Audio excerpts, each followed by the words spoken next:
ఆ జీవమును గూర్చి సాక్ష్యం ఇచ్చుచు దాన్ని మీకు తెలియపరుచున్నాం.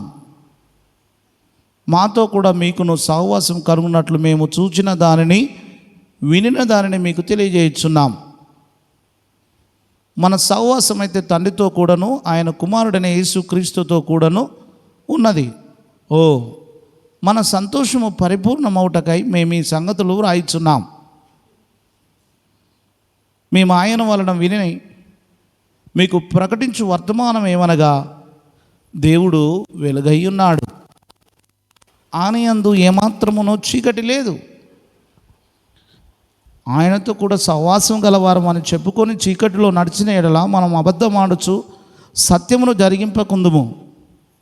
అయితే ఆయన వెలుగులోనున్న ప్రకారం మనం వెలుగులోను నడిచిన ఎడల మనం అన్యోన్య సహవాసం గలవారమై ఉందుము. అప్పుడు ఆయన కుమారుడైన యేసు రక్తము ప్రతి పాపము నుండి మనల్ని పవిత్రులుగా చేయును. మనం పాపము లేనివారమని చెప్పుకొనిన ఎడల మనలను మనమే మోసపుచ్చుకుందాము, మరియు మనలో సత్యం ఉండదు. మన పాపములను మనం ఒప్పుకొనిన ఎడల ఆయన నమ్మదగిన వాడును నీతిమంతుడు గనక ఆయన మన పాపములను క్షమించి సమస్త దుర్నీతి నుండి మనల్ని పవిత్రులుగా చేయును. మనము పాపం చేయలేదని చెప్పుకొనిన ఎడల ఆయనను అబద్ధికునిగా చేయువారం అగుదుము, మరియు ఆయన వాక్యం మనలో ఉండదు. చదివానా మాట్లాడానా? బైబిల్ చదవాలి అలా. In English it says every sentence must be formed. అంటే ప్రతి సెంటెన్స్ కూడా, ప్రతి పులి స్టాప్, ఎవ్రీ కామా అండ్ పులి stop should be stop and start. నేను ఎందుకు చదివానంటే చాలామంది బైబిల్ చదివే విధానము నేను గమనిస్తూ ఉన్నాను. ఆ వాక్యము చదువుతున్నప్పుడు ఆ వ్యక్తి మనతో మాట్లాడినట్టుగా ఉండాలి. Praise the Lord. నిజంగా చెప్పండి, నేను చదివినట్టుగా ఉందా, మీకు మాట్లాడినట్టుగా ఉందా?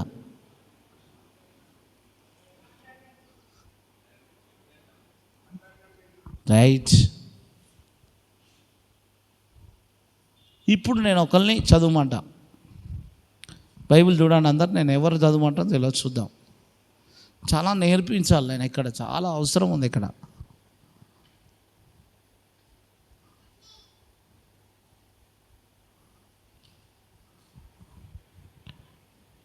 యోహాను రాసిన మొదటి పత్రిక ఈ మొదటి అధ్యాయంలో చూస్తే 10 వచనాలు కూడా 4 విభాగాలుగా విభజించబడ్డాయి.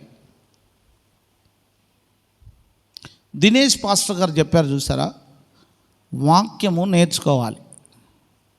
వాక్యం యొక్క ప్రాముఖ్యత ఏంటంటే వాక్యమే దేవుడై ఉన్నాడు కనుక ఈ వాక్యం వింటున్నప్పుడు దేవుడు ప్రత్యక్షంగా నాతో మాట్లాడుతున్నాడు అనేది మర్చిపోవద్దు. ఈ యోహాను రాసిన మొదటి పత్రికలో మొదటి అధ్యాయం 10 వచనాలు కూడా 4 విభాగాలుగా విభజించాడు.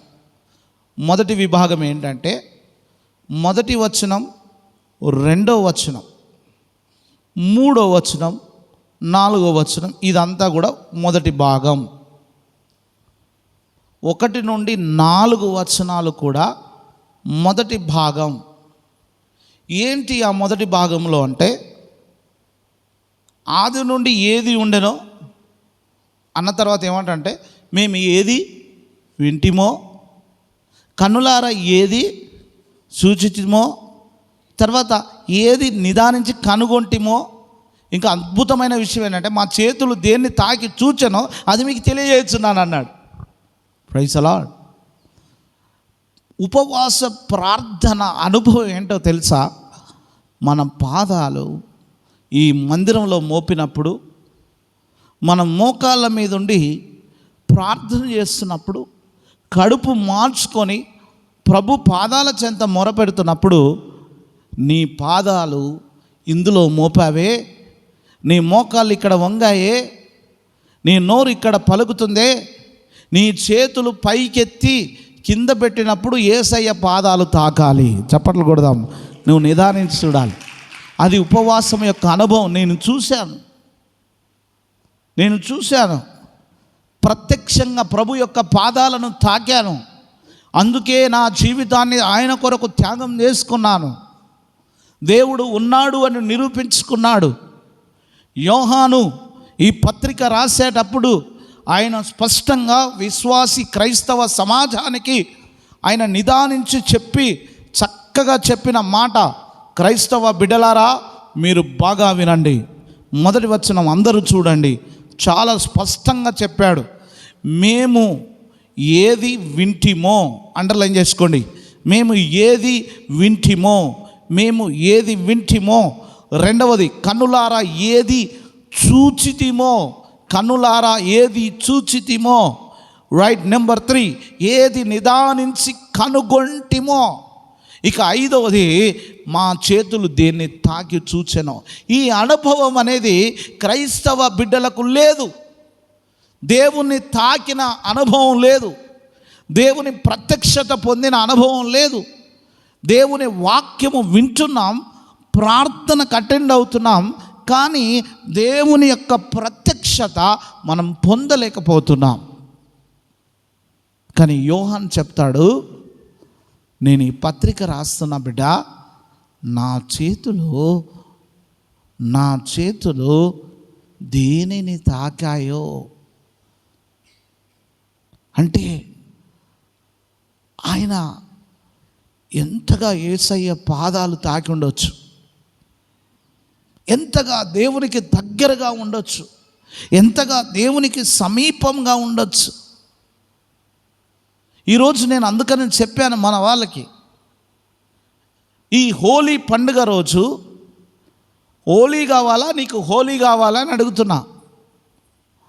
నీకు ఈ లోక సంబంధమైన రంగుల ప్రపంచంలో ఈ రంగుల ప్రపంచం కావాలా, పరిశుద్ధత కావాలా? యోహాను పరిశుద్ధత కోరుకున్నాడు, పవిత్రత కోరుకున్నాడు. నేటి సమాజం క్రైస్తవులు ఎలా ఉన్నారంటే 2 కేటగిరీలు ఉన్నారు. నెంబర్ 1 కేటగిరీ చదువుదాం. ఫస్ట్ కేటగిరీ అదే అధ్యాయంలో ఉంది. 8వ వచనం. ఇది మొదటి కేటగిరీ. ఏం చెప్పుకుంటున్నారంటే క్రైస్తవులు, మనం పాపము లేని వారమని చెప్పుకుంటున్నారు. ఇది ఈ ఫస్ట్ కేటగిరీలో ఉన్నారు. బ్రదర్, నేను దశమభాగం ఇస్తున్నాను. బ్రదర్, నేను ఎవ్రీ మీటింగ్ అటెండ్ అవుతున్నాను. Brother, I was attending every Sunday. I was attending for Lord's Communion. I was attending for everything. నేను పాపము లేని వాణ్ణి అని చెప్పుకుంటున్నా క్రైస్తవ ప్రపంచంలో బ్రతుకుతున్నా. నేను మీ అందరిని అడుగుతున్నా, ఎప్పుడైనా దేవుణ్ణి చూసిన అనుభవం నీకుందా? నీ ఒంటరిగానో, నీ వ్యక్తిగతంగానో, లేకపోతే నువ్వు ప్రార్థన చేస్తున్న సమయంలో కానీ నీకు దేవుని ప్రత్యక్షతను చూసిన అనుభవం ఉందా? ఇంకా ఆ అనుభవంలోకి రావట్లేదంటే మనం చెప్పుకుంటున్నాం ఏంటంటే పాపము లేని వారము. 2వ కేటగిరీ. అట్లే కంటిన్యూ చదువు బిడ్డ. 2వ కేటగిరీ ఏం చెప్పుకుంటారట ఈ లోకంలో? మరియు మనలో సత్యం ఉండదు. పాపం లేని వారం అని చెప్పుకుంటున్నాం కనుక సత్యం ఉండదు.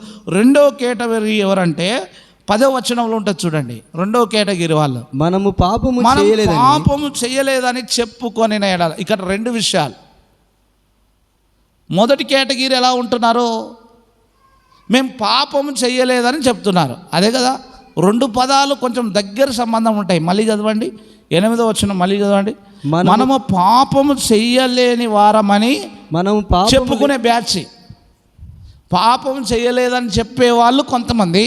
10వ వచనం చూడండి, మనం పాపము చేయలేదని చెప్పుకొని పాపము లేని వారమని మొదటి బ్యాచ్. పాపము లేని వారమని చెప్పేవాళ్ళు మొదటి వ్యక్తి. రెండవది ఏంటంటే పాపము చెయ్యలేదు, పాపమే లేదు అనే వాళ్ళు ఉన్నారు, పాపం చెయ్యలేదు అనే వాళ్ళు ఉన్నారు. ఇక్కడ ఒక క్రోడీకరించి ఒక మాట చెప్తున్నా.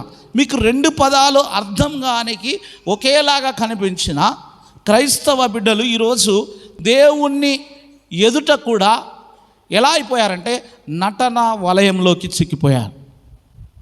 ఎలా అంటే కనిపించేటువంటి భక్తి వేరేలా ఉంటుంది, అంతరంగంలో ఉండే పురుషుడు వేరే ఉంటున్నాడు, అంతరంగంలో ఉండే స్త్రీ వేరే ఉంటుంది, అంతరంగంలో ఉండే భక్తి వేరే ఉంటుంది. ఎలా అంటే మొదటి చెప్తున్నాడు, మేము పాపము లేని వారము అంటున్నారు. ఇక మాకు పాపం లేదు, బాప్తిజం తీసుకున్నాం, మాలో పాపమే లేదు. We are holy people, we are totally holy people. ఎందుకు? We attend the church, we give the offerings. It is all practices. ఇవన్నీ కూడా ప్రాక్టీసెస్. రెండవ కేటగిరీ పాపం లేదు కనుక మేము పాపం చేయలేదు. ఈ రెండు బాగున్నాయి. దీనివల్ల క్రైస్తవునికి జరుగుతున్న పరిణామం ఏంటంటే దేవుని ఎదుట అబద్ధికుడుగా మారిపోతున్నాడు. అబద్ధము ఆడేటువంటి, అందుకని అంటున్నాడు మీరు అబద్ధం ఆడుచున్నారు, మీరు అబద్ధం ఆడుచున్నారు. మీలో పాపం లేదని చెప్తే మీరు అబద్ధం ఆడుతున్నారు, మేము పాపం చేయలేదని చెప్తే అబద్ధం ఆడుతున్నారు. నేను చెప్తున్నాను ప్రియులారా, ప్రతిరోజు నీ చూపుల ద్వారా నువ్వు పాపం చేస్తున్నావు, నీ మాటల ద్వారా పాపం చేస్తున్నావు, నీ అంతరంగంలో శుద్ధి లేకుండా పాపం చేస్తున్నావు. మరి ఎలా చెప్పగలవు నేను పాపం లేని వారమని? అందుకనే యోహాను భక్తుడు అంటాడు, ఈ పాపము మనలో ఉంది, పాపం మనం చేస్తున్నాం, కానీ ఒక గుడ్ న్యూస్ మనకుంది. ఏంటంటే ఆ పాపము నుండి క్రీస్తు రక్తం మనల్ని పవిత్రులుగా చేస్తుంది. చప్పట్లు కొడదాం. పాపం ఇది చెప్పాలి. కానీ నేను పాపమే చేయలేదు, నేను పాపమే చేయలేదు, అసలు నాలో పాపమే లేదు. కొంతమంది మాటలు వింటుంటే ఎంత పరిశుద్ధంగా కనబడతారు తెలుసా? చాలా చాలా చక్కగా, నీట్గా, చాలా చక్కగా మాట్లాడతారు. కానీ అంతరంగంలో పాపం, అంతరంగంలో పగ, అంతరంగంలో కక్ష, అంతరంగంలో వాడిని గూర్చినటువంటి ఈర్ష కనబడితే ప్రైజ్ అలాడ్ బ్రదర్ అంటారు, కానీ లోపల విషం, బుసలు కొడుతున్న నాగుబాము లాంటి ఒక విషం, కనిపిస్తే చంపేయాలనంత పగ. పాపం చేస్తున్నాడు అంతరంగంలో.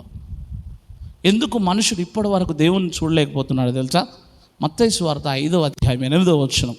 ధన్యతలలో ఆయన మాట్లాడుతూ మాట్లాడుతూ మాట్లాడుతూ చెప్తాడు, హృదయ శుద్ధి గలవారు ధన్యులు, వారు ఎవరిని చూస్తారు?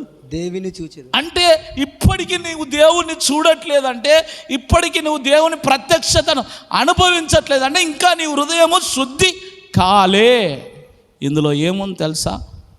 ఈ హృదయ అంతరంగములో నేను అనుకుంటాను, ఈ మనస్సు అంతరంగంలోకి వాట్సాప్లో ఫోటోలన్నీ వస్తే ఎట్లా ప్యాక్ అయిపోతుంది, హ్యాంగ్ అయిపోతుంది, మొబైల్ డాటా అయిపోతుంది.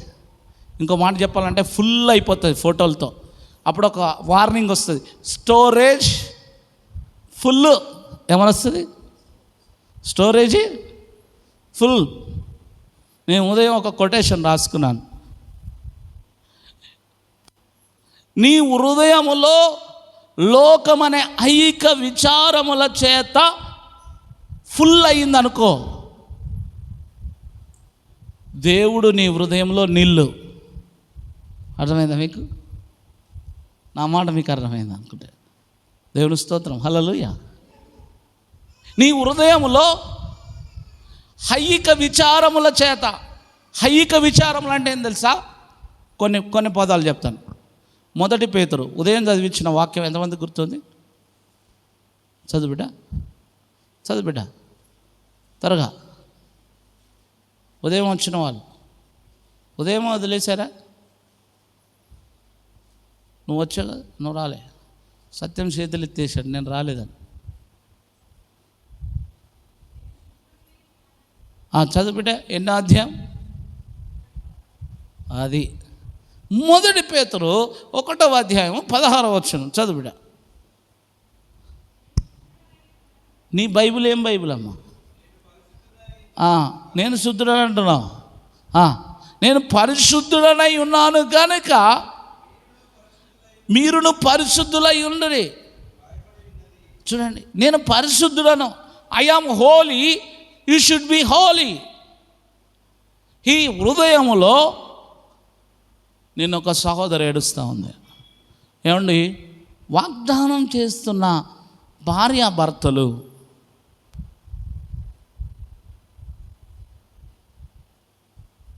కష్టం, దుఃఖంలో, శ్రమలో, బాధలో అని చెప్పిన భార్యాభర్తలు, ఏమండి, ఏ స్త్రీకి భర్త మాట్లాడకపోతే అన్నం తింటుందా?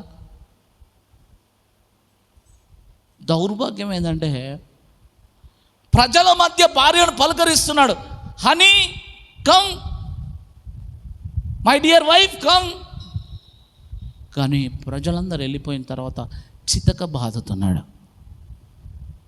నటన. కానీ మందిరంలోకి వచ్చి, ప్రభువా, ఈ హృదయం ఏమవుతుంది తెలుసా? ఫిల్ ఆఫ్ ద గిల్టీనెస్తో, దుర్నీతితో నింపబడింది. అందుకే పాపం లేదని చెప్పుకుంటూ కూడా పాపం చేస్తున్నాను. యోహాను భక్తుడు అంటాడు, ఈ 2 కేటగిరీ మనుషులు ఉన్నారే, వీళ్ళు ఎక్కడ నడుస్తున్నారు తెలుసా? చీకటిలో నడుస్తున్నారు. ఎక్కడ నడుస్తున్నారు? చీకటిలో. నేను నిన్న ఈవినింగ్ ఆ సిస్టర్ చెప్తుంటే నాకు బాధేస్తుంది. నా హస్బెండ్ మాట్లాడట్లేదన్న, మా అత్త మాట్లాడట్లేదన్న, ఏడిచేస్తుంది. హృదయం నిండా దుఃఖం. 2 రోజులైంది అన్నం తినట్లేదంటే అడగట్లేదు హస్బెండ్. నీ కానుకలు ఎవరికి కావాలి? నీలో మార్పు లేకపోతే. నీ ఆదివారపు నీ అటెండెన్స్ ఎవరికి కావాలి? నీలో మార్పు లేకపోతే. ఇంకా నీలో పాపం చేస్తున్నావు, ఇంకా నీలో పాపం వెంటాడుతుంది. ఈ ఉపవాస ప్రార్థన ఎందుకో తెలుసా? పాపము నిన్ను నలగొట్టడానికి, పాపము నుండి పరిశుద్ధత వైపు నడిపించడానికి. When you are fill with the, ఏ లోక సంబంధమైన పై వచనం చదువు నాన్న, 16 కంటే పై వచనం చదువు, పై వచనం. కాబట్టి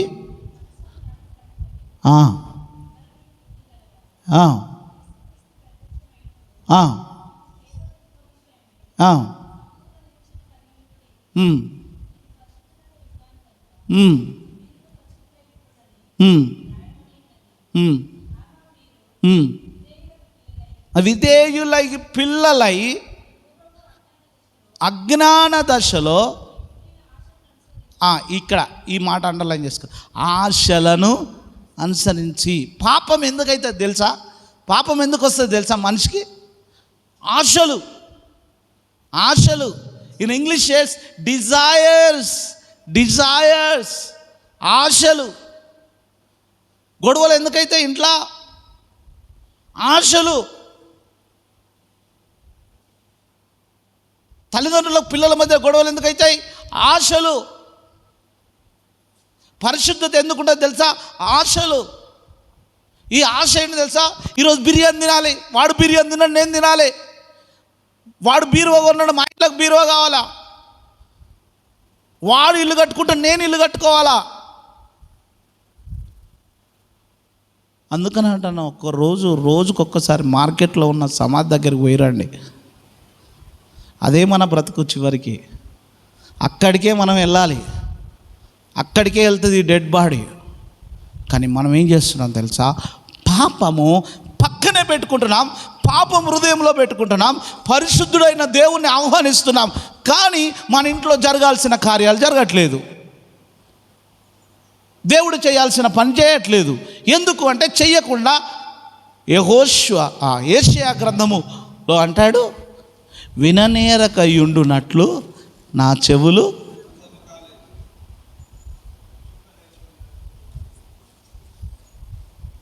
కానీ నేను రక్షించాలని ఉంది, కానీ రక్షింపనేరకయుండునట్లు నా హస్తము కూర్చకాలేదు. ఏముంది మరి నీకు నాకు మధ్య? ఒక గోడు ఉంది. మీ దోషములు మీకును మీ దేవునికి అడ్డుగా ఉన్నాయి. అడ్డు పండగ ఒక అడ్డం ఎవరయ్యా? ఎంత దౌర్భాగ్యం అండి.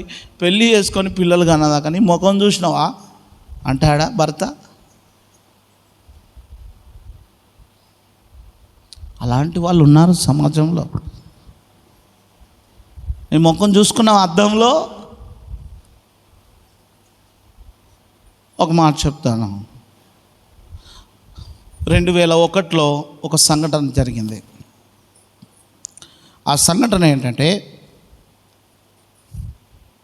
అయిష్టంగా ఒక అమ్మాయిని తీసుకున్నాడు. అది తల్లిదండ్రుల ఇష్టం మేరకు చేసుకున్నాడు. ఒక కుటుంబంలో జరిగిన విషయం మీతో చెప్తాను. క్రైస్తవ కుటుంబంలో. కానీ ఎప్పుడు కూడా భార్యను ముఖం పెట్టి చూసేవాడు కాదు. ఎందుకు అంటే ఆమె చాలా నలుపు ఉండేది, ఆయన తెల్లగా ఉండేది. ఆ నలుపుగా ఉన్న భార్యను ఎప్పుడు అనేవాడు, చూపో అద్దంలో చూసుకోపో నీ ముఖం అనేవాడు. కానీ భార్య భయభక్తులు కలిగింది. భర్తను ఎప్పుడు తిరిగి మాట్లాడేది కాదు,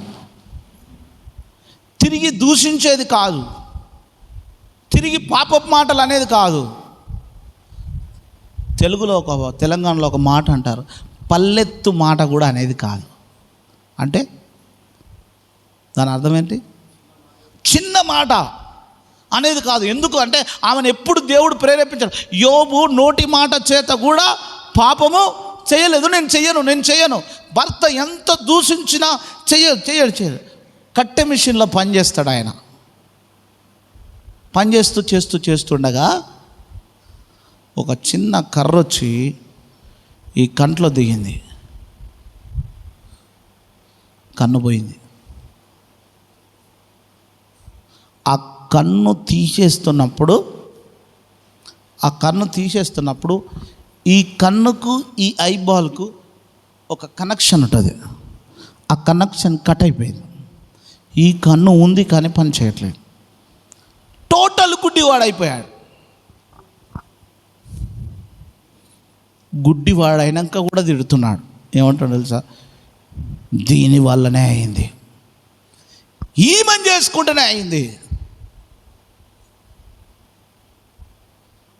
దూషించడం మానట్లేదు, కానీ భార్య ప్రేమించడం మానట్లేదు.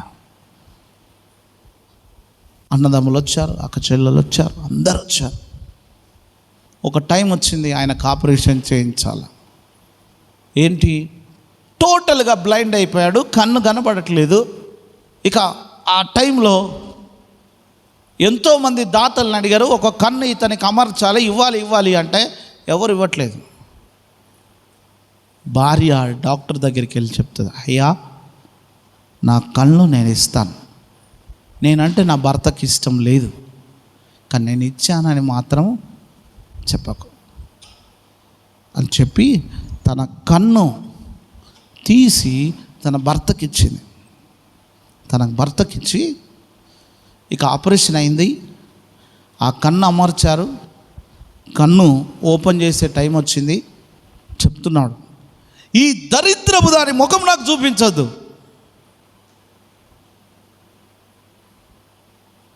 అప్పటికి అయ్యా సరతి అయ్యా నా ముఖం నీకు చూపించాను. చెప్పింది కదా డాక్టర్స్, పేరు చెప్పొద్దని. ఒక తెర కట్టుకున్నది, ఓపెన్ చేశారు. నా పిల్లల ముఖం చూపించండి.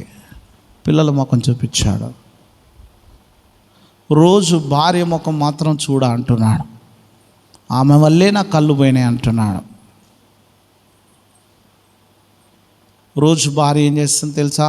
ఆ తెర కిందికి వెళ్ళి అన్నం ఇస్తుంది, వండుతుంది, తెర కిందికి వెళ్ళి ఇస్తుంది. పిల్లలకు చెప్తున్నాడు, మీ మమ్మీ నాకు కనబడద్దు. పిల్లలకు కనబడితే పిల్లలు చెప్తారేమో అని ఈ కొంగు ఇలా ఆఫ్ వేసుకొని ఎప్పుడు ఒక్క కన్నుతోనే పనిచేస్తూ ఉంది. టైం వచ్చింది, తను తింటూ భోజనం చేస్తున్నాడు. అనుకోని రీతిగా ఇలా కుర్చీలో కూర్చొని భోంచేస్తున్న ఆ ప్లేట్ కింద పడిపోయింది. కింద పడిపోతే అయ్యో నా భర్త కింద పడ్డాడేమో అని చెప్పి ఆ తెర తీసి ఇటు వచ్చేసింది. ఇటు రాగా నా కొంగు ఊడిపోయింది. భర్త చూశాడు, నీకేమైంది అంటే అప్పుడు వాళ్ళ అమ్మ చెప్తుంది, నీ భార్యనేరా నీ కళ్ళు ఇచ్చిందని చెప్పింది. చప్పట్లు కొడదాం. నీ భార్యరా నీ కళ్ళు ఇచ్చింది. మీ అన్నని అడిగితే ఇయ్యలే, మీ చెల్లెని అడిగితే ఇయ్యలే, మీ బావని అడిగితే ఇవ్వలే, నీ ఫ్రెండ్స్ని అడిగితే ఇవ్వలే, ఎవరిచ్చారా? నీ భార్యనే ఇచ్చారు అన్నప్పుడు ఈ భర్తలో కన్నీళ్ళు రావడం ప్రారంభమైనాయి. ఏడుస్తూ ఉన్నాడు. నేను ఎన్నిసార్లు దూషించినా, ఎన్నిసార్లు నేను హింసించినా, ఎన్నిసార్లు నేను బూతులు మాట్లాడినా, ఎన్నిసార్లు నేను తిరస్కరించినా, నువ్వు నన్ను ఎందుకు ఇంతగా ప్రేమించావంటే ఆమె చెప్పిన మాట ఏంటో తెలుసా? నా యేసయ్య ముఖం మీద ఉమ్మేసినా కానీ తిరుగు సమాధానం చెప్పలే. నేను నా యేసయ్య బిడ్డనన్న. చప్పట్లు కొడదాం. నా యేసయ్య అదే ప్రేమించమని, అట్లనే ప్రేమించమన్నాడు. నాలో పాపం ఉండొద్దు, నా నోట నేను దుష్కార్యం చేయొద్దు. ప్రియులారా, ఆ పాస్టర్ గారు ఇప్పుడు ఒక పరిచర్య చేస్తున్న, యూట్యూబ్లో ఉన్న ఆ ఫోటో, ఒక్క కన్నుతో సేవ చేస్తున్నాడు. ఒక్క కన్నుతో పరిచర్య చేస్తూ ఉన్నాడు. పరిచర్యకు సమర్పించుకున్నాడు. ఒక కట్టె మిషన్ నడిపేవాడు. తన భార్య తన పవిత్ర ప్రవర్తన వలన భర్తను మార్చింది. నేను మిమ్మల్ని అడుగుతున్నాను, నీ భక్తి వల్ల, నీ ప్రార్థన వల్ల ఎంతమంది మార్చావు? ఒక్కరన్నా మారారా? మారలేదంటే ఇంకా నువ్వు మారాల్సింది ఏదో ఉంది. ఈరోజు యోహాను భక్తుడు అంటున్నాడు, పాపము లేదని చెప్పుకునే వాళ్ళు ఉన్నారు, పాపము చెయ్యలేదని చెప్పుకునేవారు ఉన్నారు. ఈ కేటగిరీలో మనం ఉండొద్దు. ఎందులో ఉండాలి? 9వ వచనం చదువు. ఎందులో ఉండాలి? చదువు. మనము పాపములను ఒప్పుకొనిన ఎడల, ఈ కేటగిరీలో ఉండాలి. మనము మన పాపములను ఒప్పుకొనిన ఎడల ఆయన నమ్మదగిన వాడు, నీతిమంతుడు గనక ఆయన మన పాపములను క్షమించి సమస్త దుర్నీతి నుండి మనల్ని ఏం చేస్తాడు? పవిత్రులుగా చేస్తాడు. అంటే మనం ఏ కేటగిరీలో ఉండాలి? ఇప్పుడు 3rd కేటగిరీ, పాపములను ఒప్పుకొనిన ఎలా అని ఉంటుంది. అక్కడ చదువు, అదే ఉందా? ఇంగ్లీష్లో ఏమన్నా? Confessing batch. There are 3 categories. First category, which is the first category, they say that we are not sinned. The second category, we don't have a sin. మాకు పాపము లేదు, పాపము చేయలేదు అని చెప్పుకునేటువంటి కేటగిరీలో ఉండదు. మనం 3rd కేటగిరీ ఎందులో ఉండాలంటే, మనం పాపములు ఒప్పుకునే బ్యాచ్లో ఉండాలి. పాపాన్ని ఒప్పుకునేటువంటి విశ్వాసిగా, క్రైస్తవుడిగా ఉంటేనే అది ఎప్పుడు జరుగుతుంది తెలుసా? ఉపవాస ప్రార్థనలోనే. హల్లెలూయా. అందుకే ఉపవాస ప్రార్థన కావాలి. పాపాలు ఎక్కడ ఒప్పుకుంటాం తెలుసా? ఉపవాసంలో ఉన్నప్పుడు, కడుపు మార్చుకున్నప్పుడు, కన్నీరు కార్చి హృదయ శుద్ధి కలుగుతుంది. నీలో మార్పు రావడం ప్రారంభమవుతుంది. నీలో దేవుడు కార్యం చేయడం ప్రారంభమవుతుంది. అందుకే ఉపవాస ప్రార్థన అవసరం. ఉపవాసం అవసరం. మా అమ్మ తిడుతుంది నన్ను, ఎందుకు రా ఊకే ఉపవాసం ఉంటావండి. నా తల్లి ప్రేమ కదా. ఎందుకు అని అంటే, పరిశుద్ధతలోనే నేను ఉండడానికి ఇష్టపడుతున్నాను. చప్పట్లు కొడదాం. పవిత్రతలోనే. కష్టం వచ్చింది, బాధ వచ్చింది, దుఃఖం వచ్చింది, అయినా సరే ప్రభువును స్తుతించాలి. కనుక ఉపవాస ప్రార్థన ఎందుకు అవసరం తెలుసా? మన పాపములు ఒప్పుకోవడానికి, ఇంకా పవిత్రులుగా మనం ఉండడానికి. కనుక కళ్ళు మూసుకుందాం, ప్రార్థన చేసుకుందాం.